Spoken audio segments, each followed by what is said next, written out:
Assalamualaikum warahmatullahi wabarakatuh. Selamat pagi dan salam semangat untuk anak-anak semua. Oke, anak-anak, bagaimana sebelum Miss menyampaikan pembinaan hari ini, apakah anak-anak semua sudah melaksanakan sholat sunnah duhanya? Jika belum, silakan dilaksanakan ya setelah ini. Setelah itu, silakan tadarus mandiri dan membaca buku bacaannya kurang lebih 5 menit. Oke, baik, tidak usah berpanjang lebar ya. Berikut pembinaan yang akan Miss sampaikan untuk hari ini.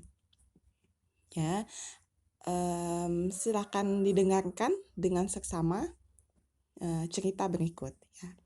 Jadi suatu hari itu ada sebuah kapal besar yang sedang melakukan perjalanan ya menuju sebuah pulau di seberang.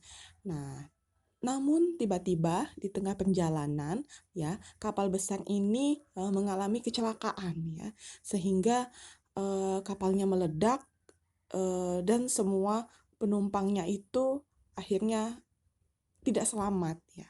Hanya satu orang yang selamat dari kecelakaan kapal tersebut.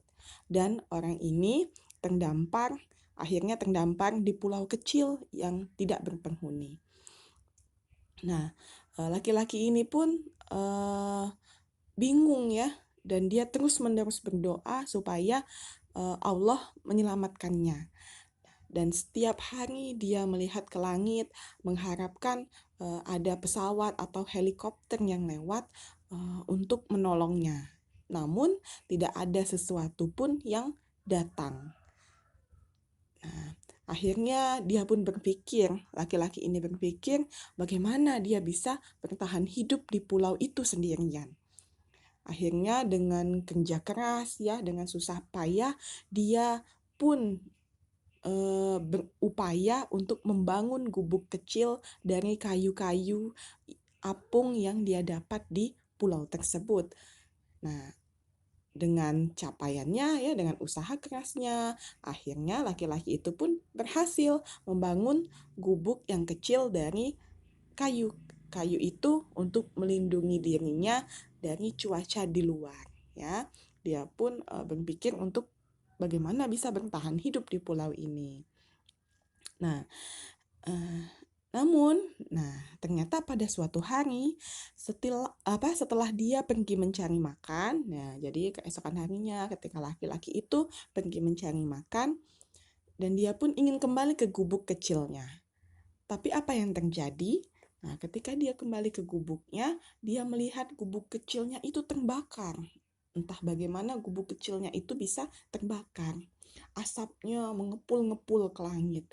Nah, dan yang paling parah ya, laki-laki itu merasa dia kehilangan semuanya. Dia kehilangan tempat tinggalnya, dia kehilangan makanan-makanan yang sudah dikumpulkannya ya. Dia sedih, dia menangis dan dia marah ya. Dia berkata, "Ya Allah, kenapa engkau tega sekali melakukan ini kepadaku?" sambil menangis ya. Jadi dia benar-benar putus asa dan dia tidak punya apa-apa lagi di pulau kecil itu. Nah, bayangkan ya anak-anak, jika kita berada di posisi itu mungkin kita juga melakukan hal yang sama ya, menangis, kecewa dan marah.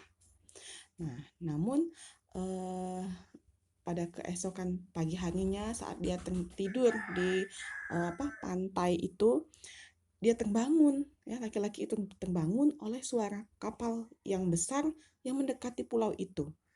Nah, ternyata ada kapal yang datang untuk menyelamatkan laki-laki itu. Laki-laki itu bingung ya, gembira namun juga bingung dan bertanya kepada orang di kapal tersebut, "Bagaimana kamu tahu bahwa aku terdampar di sini?" kata laki-laki itu. Dan apa jawab orang yang menyelamatkannya? "Kami melihat tanda asapmu." Nah, berarti ternyata orang-orang yang menyelamatkannya itu melihat asap yang dihasilkan dari gubuknya tadi yang terbakar. Jadi anak-anak ya, dari kisah ini, dari cerita tadi ya, kita tahu kalau manusia itu seringkali mudah sekali untuk menyerah ketika keadaan dia rasa menjadi buruk, ya. Namun sebenarnya harusnya kita yakin ya dan percaya kalau kita tidak boleh goyah dan mudah putus asa karena Allah selalu bekerja di dalam hidup kita, ya. Ketika kita merasa kesulitan dan kesakitan. Jadi ingatlah ketika gubuk kita terbakar, mungkin itu tanda asap bagi kuasa-kuasa Allah. Nah, ketika ada kejadian buruk yang terjadi, kita harus yakin dan berkata pada diri kita bahwa Allah pasti punya jawaban yang baik untuk kejadian tersebut. Jadi, anak-anak, itulah ya pembinaan untuk hari ini. Ya, semoga bisa diambil hikmahnya dan pelajaran untuk kita semua. Oke, selamat belajar ya setelah ini. Demikian pembinaan hari ini. Wassalamualaikum warahmatullahi wabarakatuh.